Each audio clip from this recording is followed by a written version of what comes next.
Amém. Amós 7,7 diz: Mostrou-me também isto: eis que o Senhor estava sobre um muro, levantado a prumo, e tinha um prumo na mão. O Senhor me disse: Que vês tu, Amós? Respondi: um prumo. Então me disse o Senhor: Eis que eu porei o prumo no meio do meu povo de Israel, e jamais passarei por ele. Mas os altos de Isaque serão assolados, e destruídos os santuários de Israel. E levantar-me-ei com a espada contra a casa de Jeroboão. Então Amazias, o sacerdote de Betel, mandou dizer a Jeroboão, rei de Israel: Amós tem conspirado contra ti no meio da casa de Israel. A terra não pode sofrer todas as suas palavras. Porque assim diz Amós: Jeroboão morrerá à espada, Israel certamente será levado para fora da sua terra em cativeiro. Então Amazias disse a Amós: Vai-te, ó vidente, foge para a terra de Judá, e ali come o teu pão e ali profetiza.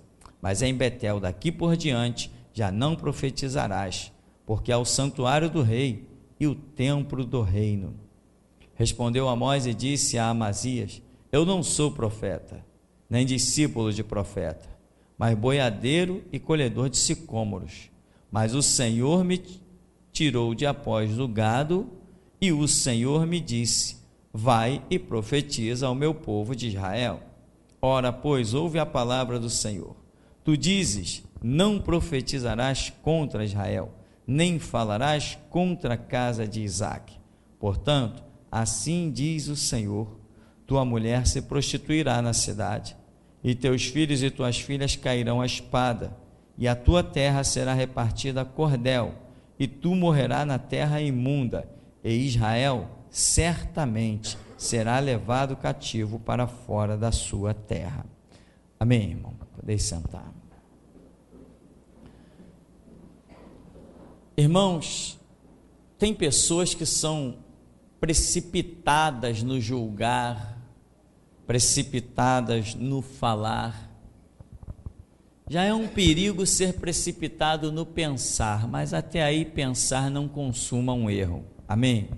A menos que você deixe que o teu pensamento passe a ser como parte, realidade de uma questão, só pelo fato de você ter pensado. Mas fora isso, a Bíblia diz que o pecado, uma vez consumado, gera morte. E só em nível de pensamento, ninguém consuma nada. O pensamento é característica de quem é livre, de quem tem livre arbítrio, né? Como eu costumo dizer, ninguém peca em pensamento. O pensamento só se transforma num pecado depois de um processo, quando você passa a ter aquilo como realidade e passa a se comportar conforme aquilo que você acredita, aquilo que foi um pensamento e você transformou em realidade. Mas fora isso, o ser humano é muito rápido na sua maneira de julgar as coisas. Agora nós estamos aí, já são sei lá quantos casos, uma infinidade de situações. Nos Estados Unidos, que tem lá um país, é o Texas, se não me falha a memória, onde tem a pena de morte. Tem pena de morte, tem prisão perpétua, tem essas coisas todas. Então nós estamos cheios de casos na internet, cheios de casos rolando na justiça dos Estados Unidos, em que pessoas depois de 25, 30 anos, se descobre, depois de passar todo esse tempo, boa parte da sua vida, trancafiado, descobre-se que a pessoa era inocente. Mas nos casos da pena de morte, muitos casos descobriu-se que a pessoa era inocente, mas ela já estava morta. E é por isso, particularmente, também, que eu sou terminantemente contra a pena de morte. Sou terminantemente contra. Por quê? Porque quem está julgando é o homem. E se é o homem que está julgando, pode existir falha. E quem vai assumir agora o erro de ter matado uma vida? O que se pode repor na vida de um homem, ou de uma família, ou de filhos que ficaram órfãos, de um homem que fez parte de todo um palanque, onde apresentaram um monte de provas contra ele, o condenaram à morte e o assassinaram. Aí depois, 1 ano, 2 anos, descobre, aquele cara era inocente. É mesmo? Era inocente? Então vamos pegar os juízes, os promotores, os advogados, o raio que os parta, e vamos também condená-los à morte. Eles assassinaram uma pessoa inocente, eles têm que pagar. E assim como um foi condenado por um crime que não cometeu, o juiz que bateu o martelo, tinha provas, é mesmo, mas as provas eram falsas. Eu não posso lidar com provas que os outros me trazem, não é bem assim. Existem provas que são infalíveis, outras são falíveis. Existem provas hoje que são infalíveis, por exemplo, a prova do DNA é infalível, mas dependendo da situação, ela pode não revelar uma verdade, ela revela o DNA, revela a pessoa, mas não prova que a pessoa tenha cometido A, B, C, D delitos. Então, essa precipitação do ser humano em julgar as coisas dá nesse caos que nós temos visto dia a dia. Erros e mais erros, absurdos e mais absurdos. Deus não nos deu o poder de julgar. Quem julga é a palavra de Deus. Muita gente já disse assim para mim, mas pastor, você está julgando demais os homens de Deus e as igrejas. Eu falei assim, aonde que eu julgo? Não, porque você disse isso, isso e isso. Eu falei, isso quem disse não fui eu não, meu irmão. Eu apenas repeti o que a Bíblia diz. Não é a minha palavra que julga nada. Eu não sou louco de Jesus me mandar fundar uma igreja e depois eu começar a fazer uso das minhas palavras, cavando a minha própria sepultura. Eu uso a palavra dele, e essa não volta vazia de jeito nenhum. Então, eu não tenho essa precipitação, tanto não tenho que foi para mim que Jesus Cristo virou e disse, vai fundar a minha igreja. Ele não vai dizer isso para um cara precipitado. Ele não vai dizer isso para um afoito. Ele só vai dizer isso para um homem equilibrado, temperado, sem dúvida. Jesus não vai dizer isso para qualquer um, meu irmão. Essa palavra para fundar uma igreja em nome do Senhor, e ele até deu o nome Geração Jesus Cristo, isso não é dado para qualquer pessoa. Tem que ter equilíbrio. Eu não poderia ser uma pessoa precipitada em julgar. Eu vejo as situações, é muito engraçado isso. Às vezes eu digo assim, realmente eu não sou desse mundo. Eu vejo as situações e pessoas à volta, na vizinhança, e todo mundo dá o seu veredito. Eu fico olhando e digo assim, não sei, tenho nada para dizer. Não, porque está na cara. Meu irmão, que está na cara o quê? Conhece aquela piada do tá na cara? Um homem foi vender um cavalo para o outro. Era um cavalo, era um boi. Aí o comprador dizia assim, esse animal tem defeito, e ele rodava o animal todo, esse animal tem defeito. Aí o vendedor dizia assim, tá na cara, olha aí. E o cara rodava, mas esse animal tem defeito? Tá na cara. Aí ele olhava, não via nada, aí comprou o animal. Quando ele chegou em casa, que o animal está no pasto, que ele olhou direitinho, o animal era cego. E o homem dizia, tá na cara. Quer dizer, insinuando, que tá na cara, é lógico, é só olhar, tá na cara. Tem muita gente que leva a vida assim, não tá na cara. Irmão, não leva a vida assim não. A Bíblia diz que nós temos que ser sempre prontos a ouvir e tardios a falar. Você sabia que eu não gosto de falar? Incrível, né? É incrível. O cara que está metralhando na internet para tudo que é canto, que tem sei lá quantas mil pregações e trabalhos por aí, eu não gosto de falar. Você sabia que minha mãe é viva ainda, graças a Deus. Depois você desce aquela escadinha ali e diz assim, dona Creia, eu quero falar com a senhora. Pergunta a ela se eu não cansei de apanhar e minha mãe brigar e discutir comigo quando eu era jovem, adolescente, porque ela falava comigo e eu não respondia.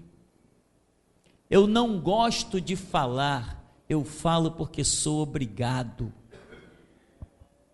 E foi eu que Jesus chamou para ser pregador, o cara que não gosta de falar. Todo mundo gosta de falar, aparecer na frente da igreja, terninho e gravata, né? Tem uns agora que faz até a sobrancelha, todo bonitão, cabelinho de gel. Tem uns pastorzinhos aí que tenho nada contra a modernidade não, só que eles querem mesmo é aparecer. Eu não quero aparecer, meu irmão. Eu nunca quis nada de aparecer. Você tem que ser, irmão, equilibrado, sabe? Você não pode ser precipitado. Se você for precipitado nas suas palavras, pode ter certeza que a qualquer momento você vai ter que se ver obrigado a mentir em uma situação para escapar. Você tem que ser uma pessoa devagar, muito devagar. Deixa te chamar de lerdo, de retardado, de otário, de bobo. Não importa, meu irmão. Se você está seguindo as pegadas de Jesus, vai olhando para elas, devagarzinho. Certifique-se de que aquelas pegadas são de Jesus. Sabe por quê? Porque as pessoas são precipitadas, como o texto que nós acabamos de ler, que mostra pessoas chegando diante de um homem de Deus, que tudo que ele disse vai se cumprir, o livro dele, por isso está na Bíblia, porque viu-se que realmente tudo se cumpriu, foram as palavras realmente de Deus, porque se fossem de homens não se cumpririam, e essas palavras poderosas foram questionadas por um homem.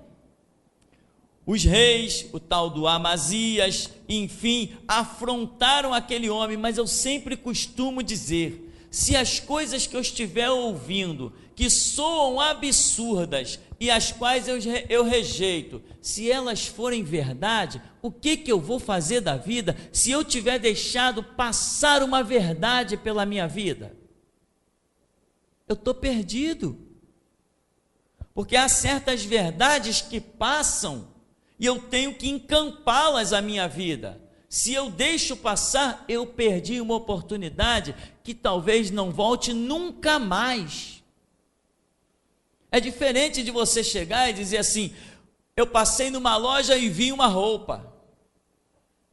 Eu não tive oportunidade de comprar aquela roupa, agora eu tenho, eu vou voltar lá na loja e vou comprar. Você tem muita chance de voltar e encontrar a mesma roupa. Mas certos moveres do Espírito Santo, quando passam na sua vida essa verdade, se você deixar ela se perder, talvez você não tenha mais a oportunidade. Um homem falou para Jesus, Senhor, me deixa sepultar o meu pai que eu vou te seguir. Jesus falou, não deixo não. Ou seja, era aquela hora, ele tinha que seguir naquela hora. Outros têm uma oportunidade mais prolongada. Eliseu falou para Elias, me deixa despedir lá do meu pai, depois eu te sigo. Elias falou assim, vai lá, se despede da tua casa, depois me segue. Ele teve esse tempo, mas nem todos possuem esse tempo, nem todos têm essa oportunidade. Eu costumo dizer para as pessoas que Jesus Cristo não é um palhaço de braços abertos na porta da igreja, esperando a pessoa a hora que ela quiser. Não, o chamado de Deus acontece em dia e hora marcado. Tem um louvor que eu gosto muito, porque eu entendo que foi assim na minha vida, que diz que Ele veio em minha vida num dia especial. Jesus não vem de qualquer jeito, Ele marca o dia, o momento, a condição para ter um encontro com a gente. Então tem coisas, irmão, que nós ouvimos e que nós precisamos deixá-las claras, se realmente tem que ser rejeitadas ou tem que ser encampadas, por mais absurdas que elas possam soar. E há muitos anos atrás eu fiz exatamente essa oração. Eu disse, Deus, tem misericórdia da minha alma, que não passe por mim nenhuma das tuas verdades, sem que eu possa concebê-las. Esclarece-me. E eu tive essa luta em oração. porque eu ouvia muita coisa. Eu era de uma igreja batista tradicional, um lugar completamente morto, sem sentido. Eu via horrores, e na época eu ouvia falar de renovação, eu ouvia falar de línguas estranhas, ouvia falar de sinais, prodígios, e outros diziam que isso não existia mais. Ouvia falar de profecia, outros diziam que isso não tinha. E eu falei, onde é que eu vou resolver esse meu problema? Existe profecia, não existe profecia? Existe língua estranha ou não existe língua estranha? Existe sinais, Deus ainda cura ou Deus não cura mais? Eu disse, eu tenho que resolver esse problema, e eu fui para o meu canto. E eu não aprendi, meu irmão, essas coisas eu não aprendi com homens, eu aprendi no cantinho com o Espírito Santo, o mestre por excelência. E quando você aprende com ele, você se levanta com uma força que o mundo e o inferno pode dizer, não é assim. Você diz, é assim sim, é assim que eu vou caminhar. Então, meu irmão, nós que somos seres muito precipitados, precisamos decidir com o Espírito Santo o que é a verdade e o que é a mentira. Porque a minha mente não sabe o que é a verdade e o que é a mentira. Eu sou chamado a uma conversão, eu sou chamado a arrependimento, eu sou chamado a mudança de opiniões, a mudança de ideologias. Então, observa aqui essa história da vida de Amós, quando ele, no verso 9, ele diz, mas os altos de Isaque serão assolados, destruídos os santuários de Israel, levantar-me-ei com a espada contra a casa de Jeroboão. Jeroboão é o rei, é o homem de influência, é o cara que manda em Israel, é aquele que tem o poder de vida e de morte. Aí aparece um homem que não tinha nenhuma reputação de profeta, não tinha ninguém na linhagem dele que um dia tivesse servido sequer na faxina do santuário, um homem que não tinha nenhum motivo para ninguém dar crédito às palavras daquele homem. Alguém vem e questiona, ele diz no verso 14, respondeu, eu não sou profeta, eu não sou discípulo de profeta, eu sou apenas um boiadeiro, um cultivador de sicômoros, mas Deus se manifestou para mim. Como que Deus se manifestou para você, seu boiadeiro, seu cultivador de sicômoros? Como? É a tendência louca do cérebro humano credibilizar coisas que tenham raiz, coisas que tenham história. Irmão, Deus é um Deus de coisas novas, Deus é um Deus de revelações. Deus não anda pela história, Ele faz história. Dá para você entender isso? Deus não anda pela história, Deus faz história. E aqui estamos diante de uma história em que Deus fez, chamando um boiadeiro e diz assim, vai lá e profetiza para o meu povo Israel. Quando ele está dizendo, eu não era profeta, ele também está dizendo, sabe por que eu fui chamado como profeta? Porque vocês aí da linhagem real, vocês todos aí, vocês que são os nobres, os sábios, os entendidos, os estudados dos pergaminhos, Deus não pode contar com nenhum de vocês, então ele revelou a palavra a mim. Aí o homem, mas não vem profetizar para cá não, porque aqui é a casa do rei, aqui está o templo, o santuário, vai profetizar lá para as tuas terras. Ele falou, como é que é? Deus me manda profetizar e você vem dizer para eu não profetizar? Então anota aí o que diz Deus, a tua casa já era, a tua terra já era, tu vai até morrer no meio de terra estranha, tua mulher vai se prostituir, teus filhos vão cair à espada, e essa nação que você governa, você vai vê-los ser levado cativo para uma terra estranha, você nunca mais dará um sorriso, a tua vida daqui para frente vai ser só desgraça. Quem? Um boiadeiro falando isso? Quem não diria, te enxerga, boiadeiro? Ué, quem é que Deus usa? Deus usa o homem, não é? E interessa a profissão desse homem? Deus não está procurando sacerdotes para falar por eles, não. Deus não está procurando profeta, não. Deus não está procurando líderes de igreja. Deus não está procurando quem tenha cargos, quem tenha títulos. Deus está procurando um coração quebrantado e contrito. Pode ser do profeta, pode ser do sacerdote, mas se não tiver no profeta, se não tiver no sacerdote, ele acha o faxineiro, ele acha o boiadeiro. Mas uma coisa é certa, que não haverá nenhum segundo na história em que Deus deixe de dar testemunho de si mesmo. Então, atente, irmão, atente para essa questão do que você tem ouvido. E você tem que entender que você não é o filtro da verdade. O filtro da verdade se chama Espírito Santo. Jesus falou assim: eu vou para o Pai, mas eu não vos deixarei órfãos. Eu vos enviarei o Espírito Santo. Ele vos guiará em toda a verdade. Quem é o filtro da verdade? Espírito Santo. Quanta gente ouve a voz da restauração, que eu reconheço, que é impactante. A voz da restauração é terrível. E não é ainda o que vai ser, ainda vem coisa pior. A voz da restauração ainda será bem pior para frente. Daqui a 10 anos, meu irmão.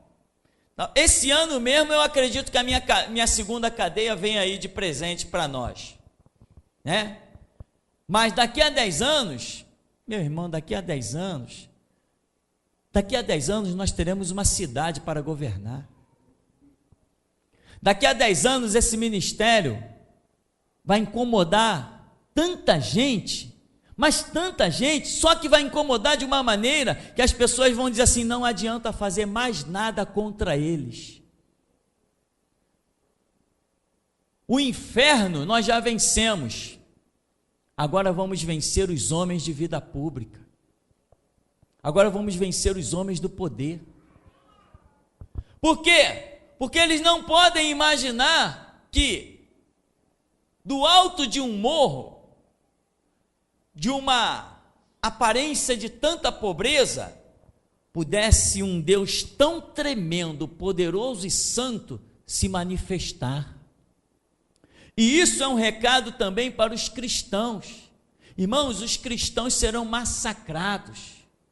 Já tem cristão em cima de leito de dor, já tem cristão vendo os problemas nas suas famílias, porque ousaram rejeitar uma voz que não entenderam. Amazias não entendeu. O que é isso aí, ô boiadeiro? É que o Senhor me mandou profetizar: olha, vem um cativeiro aí, Israel vai ser levado cativo. Que é isso? Mas o templo está aqui. Aqui é o santuário de Deus, olha o templo aí. Mas olha, quem aceitaria também a palavra de Jeremias? Jeremias está diante do templo e diz assim: olha, não vamos dizer templo do Senhor, templo do Senhor, templo do Senhor é esse. Não falem isso, templo do Senhor é esse. Vem Jesus e diz a mesma coisa: olha, está vendo esse templo? Não ficará aqui pedra sobre pedra que não seja derribada. Que isso, seu endemoniado? Você tem pacto com o diabo, foi o que disseram para Jesus Cristo. Você tem pacto com o diabo, você expulsa demônio pelo príncipe dos demônios, por Beelzebu. Você é um beberrão, você bebe vinho, você é um comilão, você é um líder de prostitutas e de vagabundos. Ali estava, sabe quem? A glória de Deus diante dos homens, sendo chamado de vagabundo, de adúltero, de prostituído, de pacto com o diabo. Ali estava a glória maior que a humanidade poderia contemplar. Porque homens acham-se no direito de julgar coisas, porque homens se acham muito inteligentes. Eu fiz uma faculdade, o infeliz desgraçado. Quem constituiu a faculdade fomos nós mesmos, os homens. Portanto, isso não te dá nenhuma honra, nenhuma glória. Conquista algo que não foi feito pelas mãos dos homens, aí tu terás uma glória.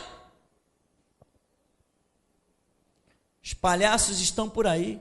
Eu fiz 3 faculdades, é mesmo? Eu não fiz nenhuma, e quero ver algum homem na face do planeta conquistar o cargo que eu conquistei, que ninguém me deu, mas o próprio Deus disse: vai lá e funda a minha igreja.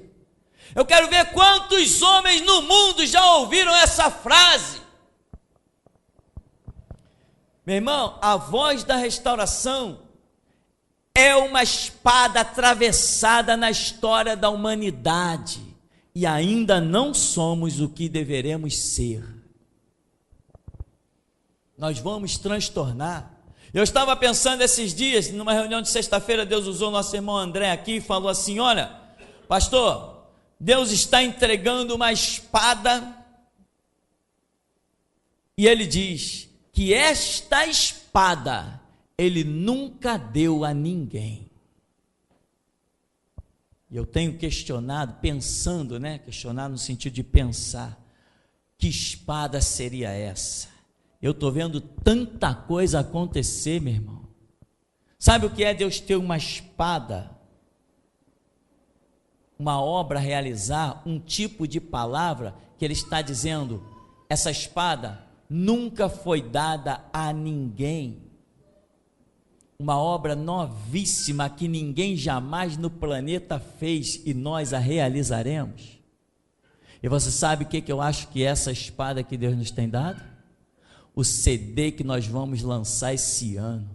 Por isso eu digo, vai ser uma chaga na cabeça da besta que não vai fechar nunca mais.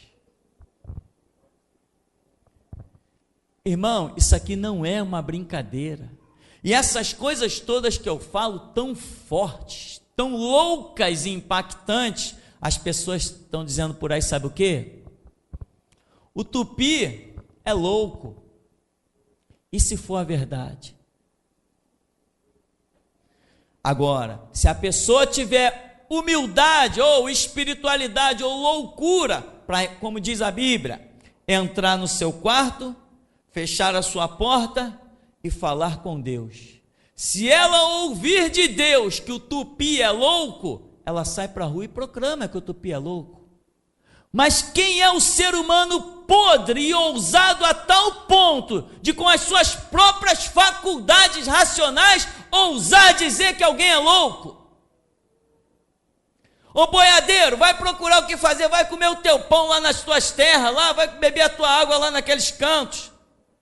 Olha, e se o boiadeiro estiver cheio do Espírito Santo? E se o boiadeiro estiver impregnado do mover do Espírito? Não, mas Deus tem que se manifestar no templo. Aqui está o templo. E quando o templo está profanado, cheio de lama, e que Deus não quer mais sentir o fedor dele, Deus vai lá para as margens do Jordão e acha os seus servos. Deus vai para o deserto e levanta os seus guerreiros. Deus não está limitado, meu irmão, em templos. Jeremias falou e quase que foi despedaçado, não preso mais, dizendo: templo do Senhor é esse.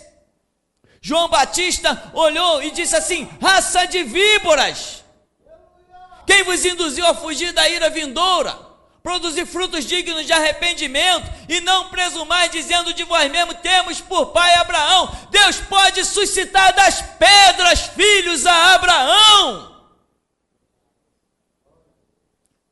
Seu João maluco, quem tu está pregando aí na imagem do Jordão? Tu é o Cristo? Não, não sou o Cristo.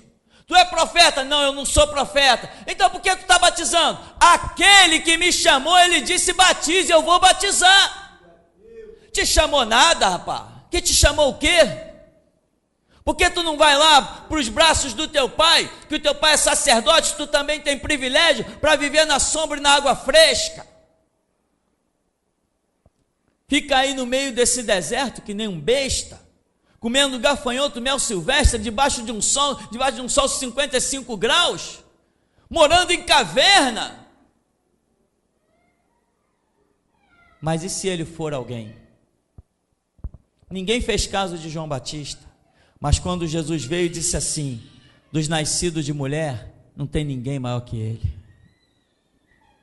Irmão, nós precisamos tomar cuidado com as nossas conclusões, e precisamos tomar cuidado com aquilo que ouvimos. Você precisa, meu irmão, resolver os seus problemas. Como está escrito: se Baal é Deus, segui. Se o Senhor é Deus, segui. Josué disse: eu e a minha casa já decidimos, nós serviremos ao Senhor. Agora ele diz assim: até quando cocheareis entre dois pensamentos? Elias também fez as mesmas declarações. Resolvam de vez a quem vocês vão seguir. Tenha uma postura definida e definitiva. Definida e definitiva. Eu decidi que o meu sangue será para glorificar Jesus Cristo. Por quê? Sou maluco? Não, porque eu descobri que há um Deus. Porque ainda tanta gente anda por dentro da igreja com dúvida ou com medo. Eu não tenho medo nenhum de Deus, meu irmão. Não posso ter medo do meu melhor amo. Eu não tenho medo nenhum de Deus. Deus não irá me condenar, Ele vai me salvar, porque eu ando no seu caminho e amo a sua palavra. Não tenho medo de Deus, eu ando em paz com Deus. Ando tranquilo, mais tranquilo do que o que você possa imaginar. Tenho medo de absolutamente nada. Estou esperando aí cadeias, algemas, prisões, processos. Eu já perdi a conta, só se contar os papéis que tem pendurado lá na sala. Processo eu já perdi a conta. Estou nem aí para eles. Um processo não pode parar um homem de Deus. Um exército não pode parar um homem de Deus. Armas não podem parar um homem de Deus. Muralhas não podem parar homens de Deus. Ameaças não podem parar homens de Deus. Diabo, com todo o seu inferno reunido, não pode parar um homem de Deus. Isso é questão de consciência, de entendimento, de deixar essas coisas fluírem e transbordar no teu ser. Fechando esse parênteses, vamos voltar a dizer, irmão, tenha cuidado com o que você ouve, não te precipita. Muitas pessoas têm ouvido as mensagens desse ministério com um pensamento de examinar. Deixa eu ver se isso aqui está certo. Se você tivesse condições de descobrir o que é certo e o que é errado, não precisava Jesus Cristo morrer por você na cruz, nem te dar o Espírito Santo. Jesus disse que daria o Espírito Santo para que ele te guiasse aonde? Em toda a verdade. Significa que você não tem condições de saber aonde está a verdade. Mas eu sou inteligente, eu fiz faculdade, eu nasci na linhagem dos nobres. Tinha um irmão que no começo ele ainda tinha um orgulho, ele veio da magia negra e no começo ele tinha um orgulho, não, porque lá na bruxaria diziam que eu era a reencarnação de Alexandre o Grande. Que coisa louca.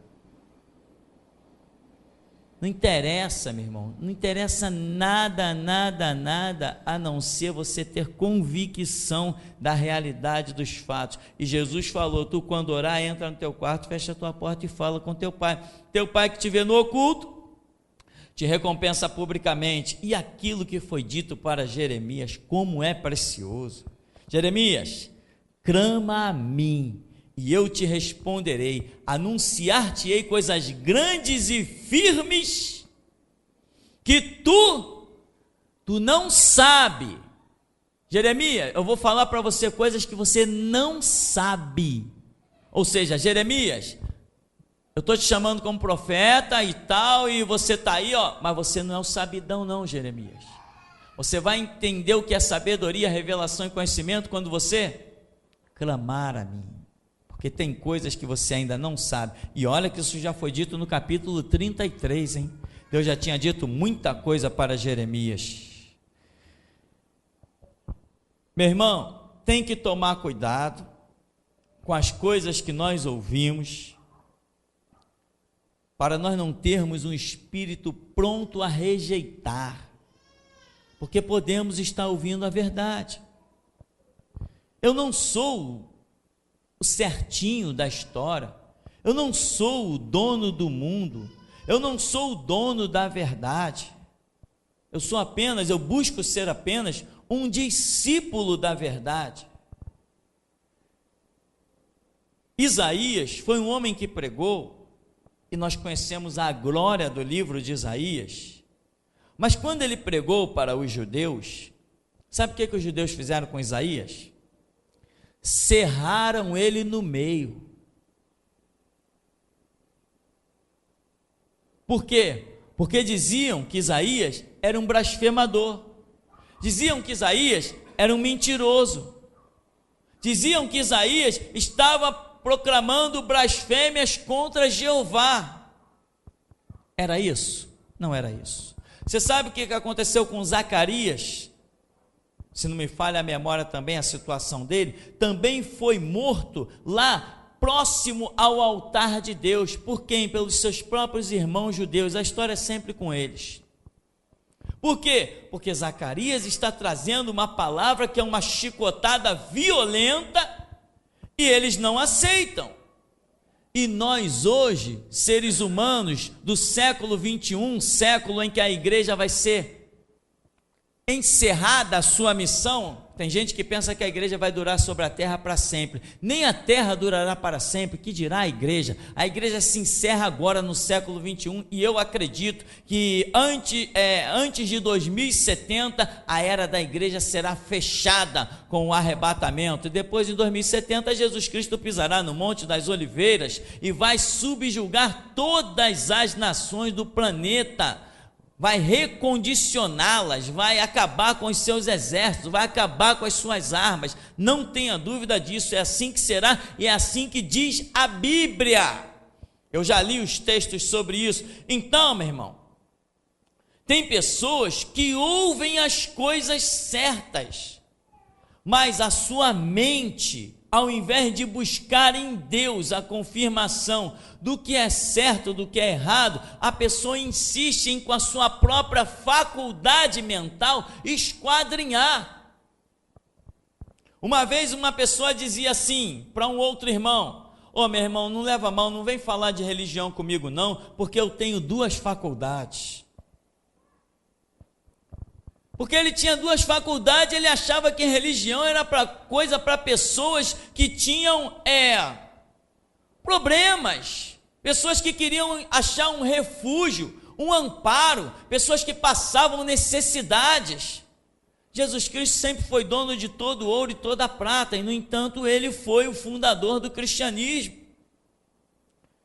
Grandes homens de Deus triunfaram com a pregação do cristianismo e eram ricos, mas abandonaram tudo, como o apóstolo Paulo, que diz que aquilo que para mim era lucro, eu transformei em perda por amor a Jesus Cristo.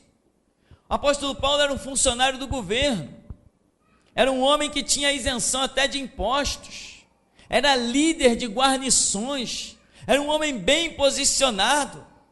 Mas hoje pessoas estão achando que podem rejeitar a verdade porque já se sentem acima de qualquer coisa, por causa de um estudozinho, por causa de uma continha bancária. E a nossa chamada nessa noite, meu irmão, é que assim como tantas pessoas ouviram a verdade com Amós, ouviram com Jeremias, ouviram com Isaías, ouviram com Zacarias, ouviram verdades com Jesus Cristo, ainda assim cuspiram nessa verdade. Por quê? Porque a verdade não lhes satisfazia. Irmão, atente para essa grande realidade. A verdade, ela não veio para te satisfazer. A verdade veio para te transformar, para que você satisfaça a Deus. É isso que é a verdade. Uma chance que Deus te dá para que você se arrependa, volte e se transforme. Portanto, irmão, tome cuidado com as coisas que você tem ouvido. O apóstolo Paulo diz que nós temos que ouvir tudo e reter o que é bom, mas para reter o que é bom, eu preciso de ajuda, Eu não sei o que é bom. Se eu soubesse o que era bom, Jesus Cristo não precisaria ter morrido por mim na cruz. Se eu soubesse o que era bom, eu andaria na verdade, andaria na justiça, andaria no que é bom, e Jesus Cristo teria morrido por toda a humanidade, mas para mim não precisava.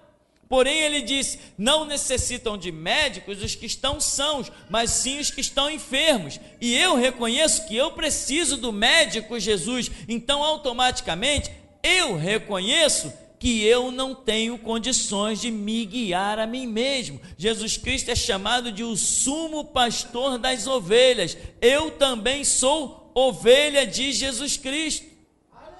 Então, meu irmão, atente para esta realidade. Tome cuidado com as coisas que você ouve, para que elas não escoem pelos teus dedos, porque muitas pessoas que passaram por esse ministério já estão chorando lágrimas de sangue e pode chorar balde porque não tem mais jeito.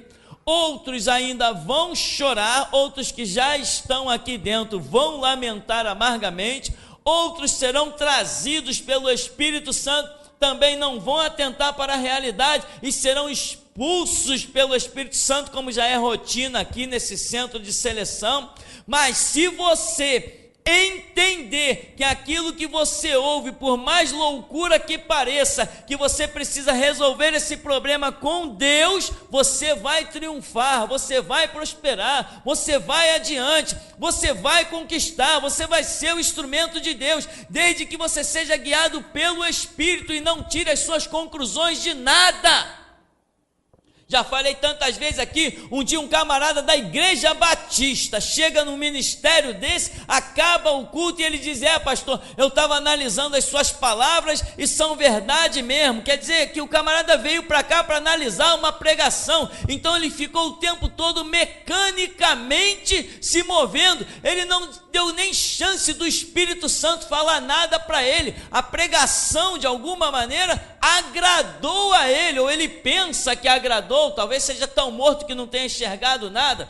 Por quê? Porque ele chegou aqui e esquadrinhou a pregação com a sua própria mente, com o seu próprio cérebro. Nós não podemos mais, não há mais tempo para incorrer neste erro. Pessoas vão ser chamadas aqui. Deixa eu dizer uma coisa, meu irmão, quem for chamado para esse ministério, não quero ninguém aqui dentro servindo de bengala para ninguém. O responsável por todas as pessoas que pisam nesse lugar sou eu que prestarei conta de todas as almas que entrarem nesse lugar, pelaquilo que elas ouvirem ou deixar de ouvir. Eu sou responsável por todos os que pisam nesse lugar, mas ninguém, só eu sou responsável, porque Deus traz pessoas aqui dentro para ouvir a mim, só quem prega nesse púlpito sou eu sou responsável por cada alma que passa pelaquela porta e por cada alma que vai embora desse lugar. Eu sou responsável. Se há galardão ou se há castigo nessa seleção, eu sou responsável disto. Então, meu irmão, presta bem atenção. Deixa as pessoas que chegam nesse lugar serem selecionadas por este púlpito e pelo mover do Espírito Santo neste lugar. Não precisa ajudar com nada, porque Deus aqui desse púlpito supre tudo, ou condena tudo, ou salva tudo. É o púlpito que ele usa como prumo e a sua espada nesse lugar para fazer a sua seleção. Não precisa um irmão pregar para o outro irmão, ajudar o outro. Tudo que é do ministério, os trabalhos estão à disposição de todos e ninguém precisa pagar nada, pode levar tudo de graça. Porque justamente para que tudo caia nos meus ombros, nas minhas costas, eu fui preparado para esta obra. Tanto fui preparado para esta obra, que aquele que diz, pastor, não tenho R$2 para levar o CD, leva de graça. Não é assim que funciona, porque a responsabilidade é minha, de mais ninguém. Já teve algumas pessoas aqui dentro que diziam, eu me sinto responsável pelo fulano, pelo beltrano, pelo ciclano, porque eu trouxe o ciclano para a igreja. Mentira! Quem traz as pessoas para a igreja é o Espírito Santo através do meu ministério. Aqui nesse lugar não tem ninguém trazido senão pelo meu próprio ministério.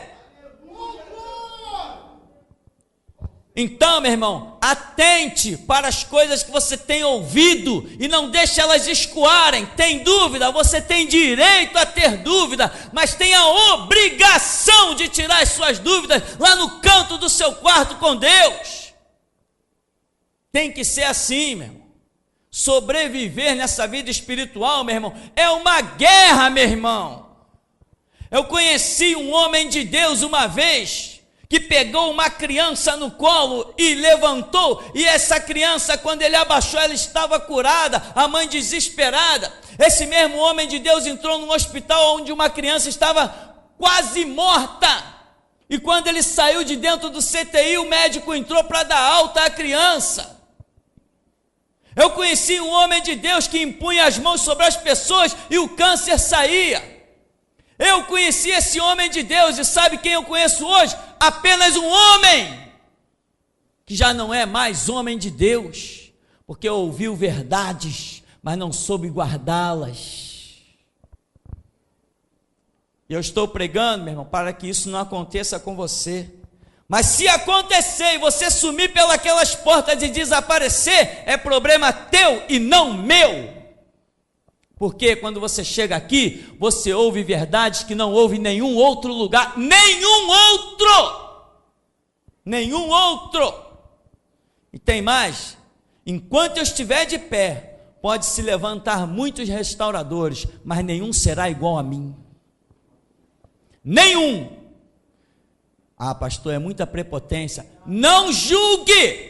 Deixa o Espírito Santo dizer que é prepotência. Se ele disser, se ele não disser, cuidado. Eu sei que algumas coisas que eu digo são fortes demais. Imagina João Batista chegar e dizer assim: olha, eu não sou o Cristo não, hein? Mas ele vem logo depois de mim. Ah, esse cara é maluco mesmo. Ninguém internou esse João não? Manda esse cara fazer a barba. Manda esse cara trocar essa roupa aí fedorenta de suor aí, fica o dia todo aí nisso aí. E ele está dizendo: ele vem, eu não sou digno de abaixando-me desatar as correias das suas alparcas. Eu não estou dizendo que esse cara é maluco. É louco. O nome dele não tinha que ser João Batista não, tinha que ser João o Louco. Olha a besteira que esse cara está dizendo. Aí depois vem Jesus e diz assim: se tivessem crido em João, teriam crido em mim e teriam escapado da morte. Senhor, não dizem os escribas que primeiro é mister que venha Elias? Sim, mas se quereis saber, o Elias que havia de vir, já veio. Como? Já veio, e já fizeram dele tudo o que queriam. Mas quem ia dar crédito àquele maluco gritando no deserto? Agora, meu irmão, que entre em juízo quem quiser entrar, mas seja homem de Deus. Quando você abrir a sua boca, seja como um João do deserto, seja como um boiadeiro cultivador de sicômoro, seja como um moribundo, um forasteiro em terra estranha, mas que Deus esteja nas tuas palavras para condenar o mundo ou para salvar. A realidade, meu irmão, é que muita gente será condenada, simplesmente porque esquece que está escrito lá: por tuas palavras serás justificado, por tuas palavras serás condenado. Agora, ninguém será condenado se andar na regra da palavra de Deus. Nessa regra ninguém é condenado, irmão. Então, meu irmão, não seja daquela pessoa que diga assim: ah, essa pregação aqui do pastor é boa pra caramba. Não, mas essa outra aqui, eu não gosto dessa não. Você sabe qual é a melhor pregação? É aquela que a gente não gosta. É essa que está mexendo na ferida. É essa que a gente precisa realmente atentar para o que ela diz, o que a gente tem que se corrigir. Tem pregação que todo mundo gosta. Irmão, Deus está dizendo nessa noite que você vai triunfar. Essa é boa, pastor. Essa faz parte do meu celular. Essa está na minha coleção. Essa eu gravei em disco de ouro. E aquela que diz assim: irmão, toma vergonha na cara, te corrige, tem a postura de homem. Não, pastor, aquela ali eu não gosto não, aquela ali eu esqueço, eu nem pedi o CD. Sabe por que eu estou dizendo isso? Porque tem pessoas na igreja que é assim, irmão. Tem pessoas que são assim na igreja. Quando a mensagem, ele acha que a mensagem está apontando para o irmão e chicoteando o irmão, na cabeça dele, né? Aí ele pede aquela mensagem umas 10 vezes, e, se possível até deixa de presente na caixa do irmão. Isso já aconteceu aqui na igreja. Agora, se ele achar que a mensagem está acusando a ele acabou o culto, ele some, não fala nem com ninguém. Então, meu irmão, muita gente ainda será condenada. Presta bem atenção no que eu vou dizer. Muita gente ainda será condenada, não porque negou a Cristo, mas porque negou a voz da restauração, do ministério chamado Geração Jesus Cristo. Muita gente ainda será condenada, não porque negou a Cristo, mas esse degrau chamado restauração que a pessoa está negando, ela não vai conseguir forças lá na frente para se manter de pé. Então, para nós concluirmos, diz aqui no verso 11, só para encerrarmos: porque assim diz Amós: Jeroboão morrerá à espada, Israel certamente será levado para fora de sua terra em cativeiro. Então Amazias disse a Amós: vai-te, ó vidente, foge para a terra de Judá, ali come o teu pão, ali profetiza, mas em Betel daqui por diante já não profetizarás, porque é o santuário do rei e o templo do reino. Imagina isso, em que um homem chega diante de um profeta como Amós, só porque Amós não tem nenhuma reputação natural, não tinha ninguém da vida de Amós, da família de Amós, jamais frequentou a escola dos profetas. Amós nunca tinha sido profeta nenhum, não tinha nenhum sacerdote na linhagem de Amós, ninguém envolvido com um santuário que fizesse parte da família ou da parentela de Amós. Aí aparece um homem, porque é assim com o rei, amiguinho do rei, se acha no direito de afrontar Amós. Por quê? Porque ele não gostou das palavras de Amós. E assim, meu irmão, muita gente nos dias de hoje estão afrontando uns e outros só porque não gostam das palavras, das retóricas, da ideologia, ou enfim. Aquele homem que se levantou contra Amós, ele se levantou contra quem? Contra o próprio Deus. Então vamos atentar para isso, que o Senhor nos abençoe em nome de Jesus.